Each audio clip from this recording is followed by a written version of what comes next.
I-900 Performance Audit Subcommittee of the Joint Legislative Audit and Review Committee. Today's agenda, we are hearing two reports from the State Auditor, two performance audits. One is on sexual assault kits.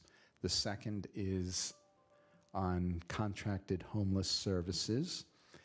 We are going to have a roll call so people on Zoom know who, or on TVW know which committee members are present. And we are doing this as a hybrid meeting. So the Vice Chair, Senator Wilson, and I will be looking at who's raises their virtual hand on the screen. If you have a question, I would ask people to hold questions until the presenters are done with the presentations. And we are going to have State Patrol staff available following the sexual assault kit presentation. And if they'd like to offer any comments before taking questions, we'll turn the floor over to you from the State Patrol to offer comments, and then we'll open up for questions. And then we will do the same thing in terms of contracted homeless services, and we have 7 people who are resources. So we'll, again, turn the floor over to see if you have anything you'd like to add, and then we'll take questions.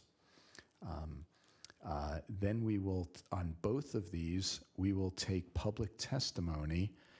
And do we have anyone signed up for public testimony? Not yet. So I think virtual sign-ups ended an hour beforehand.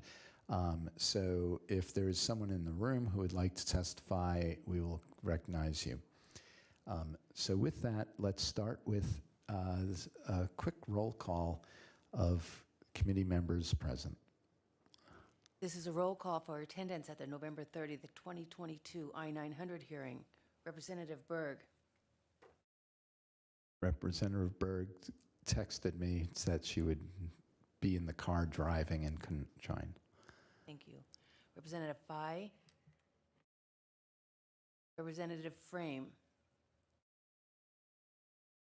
Representative Gaynor. Senator Hasagawa. Representative Hoff. Senator Lovelet.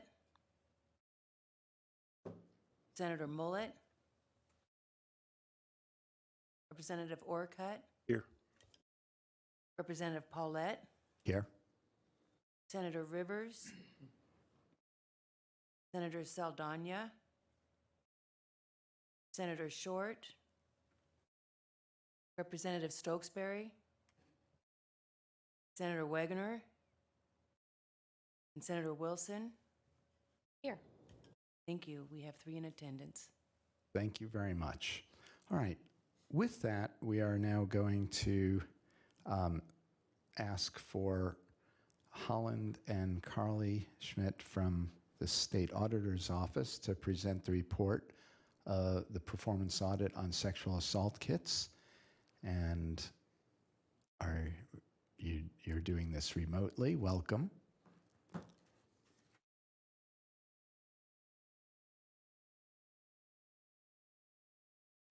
Great, hello. Good afternoon, Mr. Chair and members of the committee. My name is Carly Schmidt, and with me is my colleague, Holland Kitchell. We both worked on this performance audit conducted by the Office of the Washington State Auditor. Today, we're going to present the results of an audit that evaluates the State Patrol's progress toward eliminating the sexual assault kit backlog and its tracking system. Before we begin the presentation, I'd like to take a moment to thank staff and management at the State Patrol for their cooperation and assistance during the audit. First, a brief summary of our key audit results. We found that while State Patrol has taken important steps to eliminate the backlog, thousands of kits remained untested as of January of this year. We also found that the state's kit tracking system follows legal requirements and recommended practices. Untested sexual assault kits have been a topic of concern here in Washington and nationally in recent years, as backlogs have been identified in most states. We conducted this audit as part of a legislative requirement to examine whether State Patrol has addressed the testing backlog and implemented the tracking system consistent with best practices. My colleague Holland will now share some background and then discuss our audit results about the backlog. Thank you, Carly. While the first efforts to identify untested kits in the state began in 2015, an official inventory in 2018 determined that more than 9,000 kits had not been submitted for testing. In addition to the kits identified as part of this inventory, State Patrol has continued to receive about 2,000 new sexual assault kits each year for testing. The growing number of both older and new kits has resulted in two backlogs at the agency. Since 2015, about 24,000 kits have been submitted for testing. Multiple organizations handle sexual assault kits. Medical facilities collect evidence from survivors into kits. Local law enforcement pick up kits and submit them for testing. State Patrol is responsible for testing kits at either state or private labs. Finally, local law enforcement and prosecutors use kit testing results to investigate, solve, and prosecute sexual assault cases. This audit focused on State Patrol, the agency responsible for testing all sexual assault kits statewide, whether at one of its crime labs or by contracting with a private lab. State Patrol also manages the statewide sexual assault kit tracking system, which was established in 2018 to provide more transparency for survivors about the status and location of their kits. All organizations involved in processing kits, including medical facilities and police, must update the status and location of kits throughout the criminal justice process in this system. And by design, the system must allow survivors to track the status of their kits anonymously. Based on the legislative requirements, we sought to answer two questions in this audit. First, what progress has State Patrol made toward eliminating the backlog of untested sexual assault kits? And does Washington's statewide sexual assault kit tracking system follow legal requirements and best practices? In looking at State Patrol's progress in eliminating the backlog, we found that it increased its testing capacity and adopted process improvements consistent with best practices. Based on our review of best practices from the National Institute of Justice and through observation and interviews with State Patrol employees, the audit identified three key changes implemented in recent years. First, State Patrol acquired new equipment designed to increase the number of samples tested at a time. However, this equipment was not fully operational during the audit period. Second, the crime labs statewide adopted new testing methods, known as direct-to-DNA, to make the process more efficient, but it took several years to implement after becoming aware of it as a best practice. Third, State Patrol expanded its testing capacity by increasing the number of private labs it contracts with from 1 lab to 3 in anticipation of receiving more kits. In addition to these changes, State Patrol also made some smaller improvements, including adopting a phased training approach statewide to get new forensic scientists started on casework sooner. However, these changes were implemented only within the past few years, too recently for the audit to measure their effects. State Patrol delayed implementing many of these practices, either because they had no clear deadline by which to do them, or because they lacked sufficient funding to make the change until 2019. In addition, the COVID-19 pandemic affected the patrol's ability to implement some improvements more quickly. For example, engineers who were to program the new testing equipment were diverted to efforts focused on COVID-19 testing. As of this audit, it's too early to tell whether these changes will have a significant impact on reducing the backlogs going forward. This is particularly the case for new testing equipment needed to increase capacity, since the equipment was not fully operational during this audit. State Patrol has been trying to clear the backlog of older kits while it continues to receive thousands of new kits. Of the 24,000 total kits and related evidence State Patrol has received since 2015, testing had not been completed for more than 6,000 kits, about 26%, as of January 1st of this year. When we spoke to State Patrol earlier this year, It estimated that it would eliminate the backlogs by the end of 2023. However, this depends on testing capacity at the state and private labs. While law enforcement agencies and State Patrol submitted thousands of kits for testing before the deadlines, the agencies later found additional kits, and there may be others.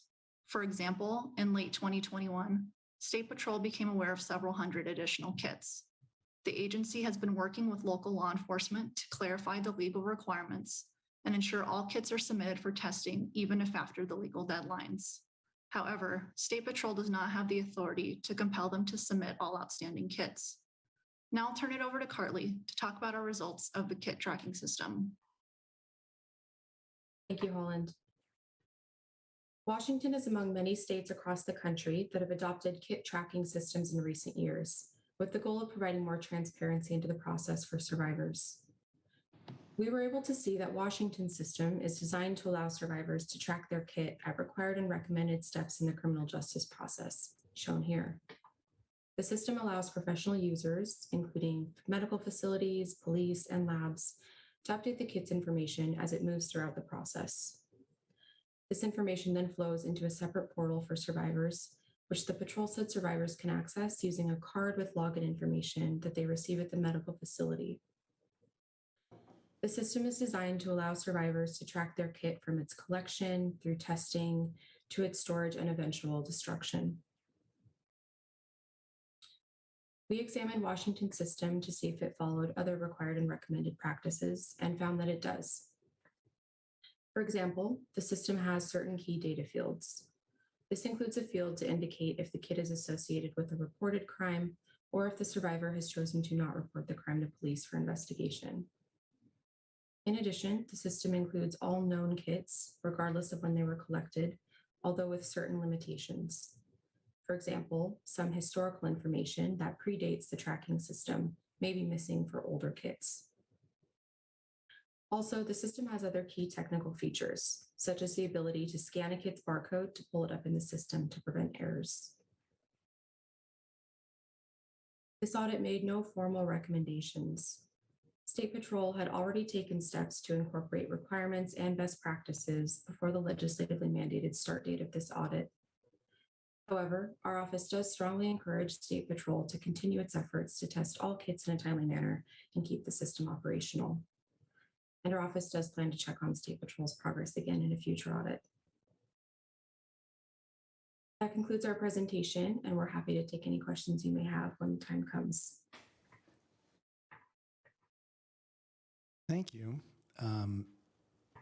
Would the State Patrol folks like to offer any comments? Please introduce yourselves.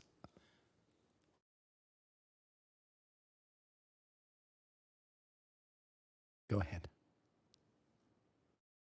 Good morning, Chair Pollitt and members of the committee. My name is JLARC. I am the Crime Laboratory Division Commander.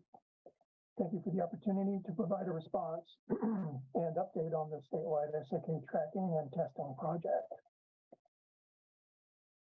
I'd also like to acknowledge and thank all of the DNA scientists statewide who have worked tirelessly on this project. We are very proud of this rewarding work, and it has been a reminder of why we all choose to work in the field of forensics in the first place. I would like to thank the audit team for a thorough audit and working with us to ensure that the process was as smooth as possible. I would like to introduce Mr. Tom Wallace, who's the Washington State Patrol Chief Information Officer, and Ms. Christina Hoffman, who's our DNA Operations Manager. And I will turn it over to Christina for a statement from the State Patrol. Good afternoon, Chair Pollitt and members of the committee. Thank you for allowing us to discuss this important and valuable endeavor Washington State has taken on to improve how sexual assault kits are now handled in the criminal justice system. The undertaking by the Washington State Patrol to track and test every kit has been an ongoing and collaborative effort with expertise in forensics within our Crime Laboratory Division, our Information Technology Department, and our other partners represented at the Sexual Assault Forensic Examination Best Practices Advisory Group. The Washington State Patrol continues to prioritize the tracking and testing of every sexual assault kit as we understand the positive impact these two efforts have on a survivor of sexual assault. As a result of this statewide project, a survivor now has the ability to anonymously monitor the progress of their kit as it works its way through the system at any given time. Additionally, if a survivor consents to have their kit tested, their kit will be tested regardless of what happens during the investigation of their case or the judicial outcome. But most importantly, a survivor's kit will be tested in a timely manner, with the majority of kits now being tested in 45 days or less. The Washington State Patrol appreciates the hard work and diligence of all the auditors. It was very evident throughout the process that the team really took the time to grasp the complexity and challenges of this project, learn about the tracking system and the crime laboratory's efforts to test the tremendous volume of over 25,000 sexual assault kits, as well as understand what best practices are being implemented across the United States related to tracking and testing kits. We appreciate that the audit team concluded the State Patrol has implemented national best practices and did not have any further recommendations or actions for us to consider that we aren't already doing. Since the state auditor's performance audit in January, we have continued to make further progress on eliminating the sexual assault kit backlog and ensuring new kits received starting May 1st are tested within 45 days. From January to the end of October, the overall backlog of kits needing testing was reduced an additional 31%, and just over 4,400 kits still await testing. Out of the approximately 25,000 kits received since 2015, approximately 83% have been tested, and the law enforcement agencies have received those DNA results for further evaluation and action, which includes important information about any resulting DNA CODIS hits or other forensic matches. Since May 1st of this year, we have received and tested over 620 kits from new cases. Over 99% of those were tested within 45 days. Significant progress has been made and that work will continue. We expect that the testing of the remaining backlog of kits will complete by the end of next year at the latest. Through well-established systems and our agency's ongoing partnerships with the Attorney General's Office, Sexual Assault Kit Initiative, and the statewide Safe Best Practices Advisory Group, we have a long-term commitment to track and test every sexual assault kit for every survivor. Please continue to look for updates from us on this project on our public-facing website, our legislative reports, as well as any future check-ins from the State Auditor's Office. At this time, myself and members of my team are available to help answer any questions the committee members may have. Thank you for your time.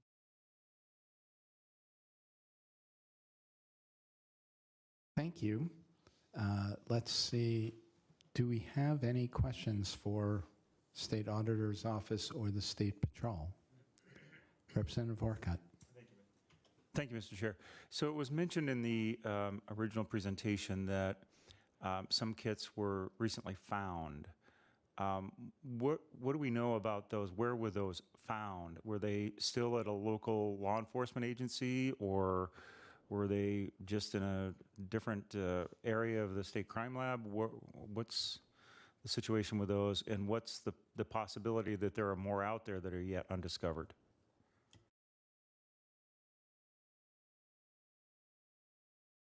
Thank you for the question. What was discovered there were sexual assault kits at a local law enforcement agency that were not counted in the original Attorney General's inventory of SAK. And there is a possibility that there are more out there, but we think we're pretty close to a full count at this point. May I ask a follow-up? What does that imply in terms of the chain of evidence that they didn't know they had kits on hand to be tested?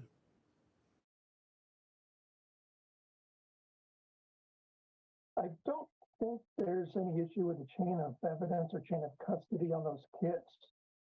What I believe to be the case is there were so many kits on the shelves, and when the inventories were done through the Attorney General's SACI project, when they were physically counting them, were missed at that point in time, and were recently discovered as those kits were being submitted for testing. And if I may add, to part of this is just reconciling what testing has already been completed for a sexual assault kit. So I think the existence and acknowledging that that kit exists is not a question, but it's just going through older records between the crime laboratory and the law enforcement agency to see, has this kit already been tested and therefore does it need to be submitted again for additional testing, or was it tested using older technologies, and testing using current technologies would be beneficial for the evidence. Thank you. Representative Orcutt. Thank you, Mr. Chair. It was also mentioned in the original presentation that the processing of rape kits is dependent upon the capacity at the crime lab, as well as some private labs. What is the criteria for private labs? Is there some sort of a certification they have to go through, and is part of the availability or ability to process a result of just not enough labs being certified by State Patrol, or what's the situation with that, please?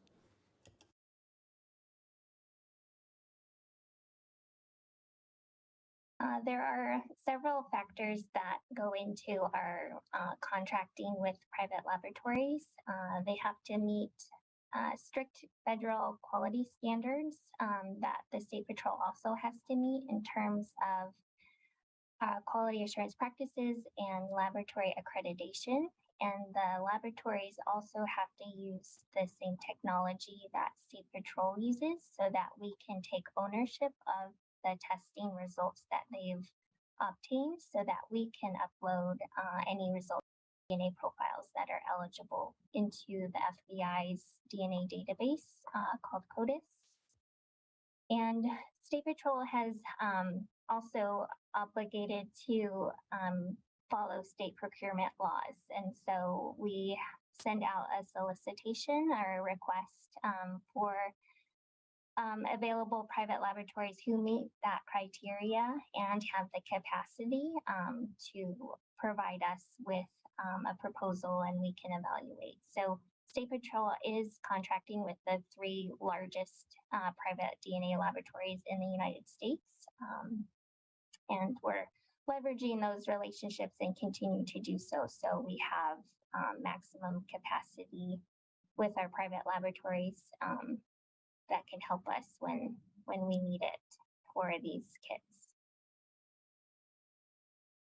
Thank you, Mr. Chair.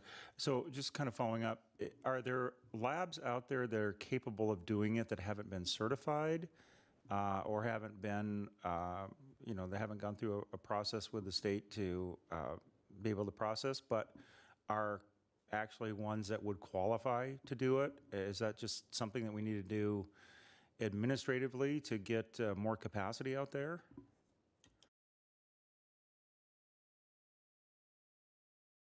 My understanding is that they would have to respond to our solicitation and be able to attest that they could meet the capacity set forth in the solicitation, and they would have to provide that for us to evaluate in order to establish a contract. I'm not aware of other private laboratories who are accredited that we could explore partnering with. The 3 mainstream ones that that are well established in this field, we're using their services. And for additional context, when we solicited for these contracts, We received 3 bids and we contracted with all 3 labs that submitted bid.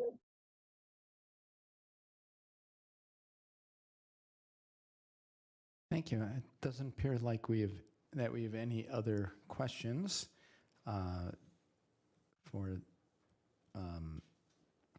I just want to remind people that these are audits presented by the state auditor's office. So unlike the JLARC staff audits, we don't vote on adoption. These are presented under statute by the state auditor's office to this subcommittee. Is there anyone in the audience who would like to testify?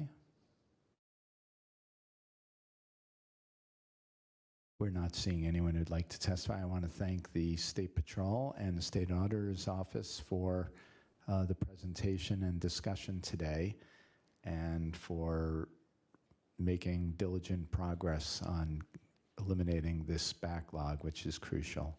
Thank you.